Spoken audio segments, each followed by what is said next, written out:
Ang tira ko, Dap. Hindi lang ako nakakain ng adobong tilapia. Hey mga Vivi! So ngayon ay 12 a.m. at nag-crave ako sa adobong tilapia. So guys, ang una nating ilalagay ay luya.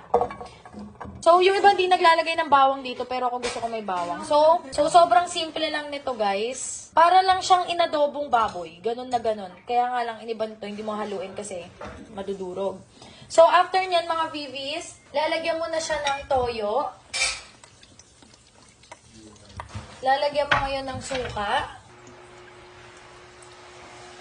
Tapos, lalagyan mo ng chicken powder or chicken cubes. Pampawala ng lansa. Sili. Paminta. Sukal lang guys, kasi gusto ko talaga sa adobo manamis-namis na maalat. Na mamantika.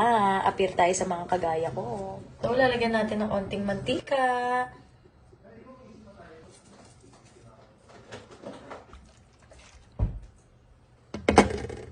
Di na naman sakto yung takip.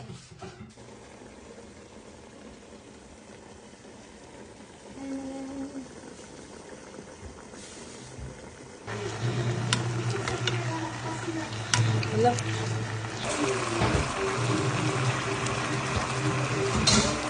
Reklamo, violence cannot be tolerated, not only in the Philippines.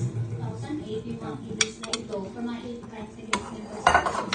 Umabot na yung kanilang bilang ng mga Hindi kailangan pabulin, Guys, kain! Nagkaroon din po yung platform natin sa mga LGBTQI+, dahil ang karapatan ng tao ninyo ay yung din ang karapatan. Wow! Ang sarap! Ano to? Adobong Tilapia. tilapia. Guys, favorite ko din talaga yung isda. So, ito try natin ang adobong. Yes, this is my first time. So, try natin yung adobong tilapia ni Bibis. Ayun. Sarap! Perfect. Ang tira ko, Dap. Ano?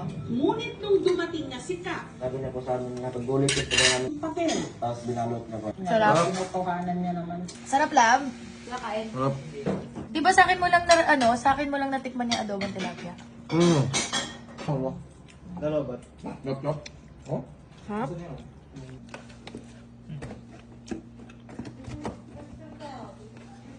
Sarap. Hindi lang ako nakakain ng adobong tilapia. Eh?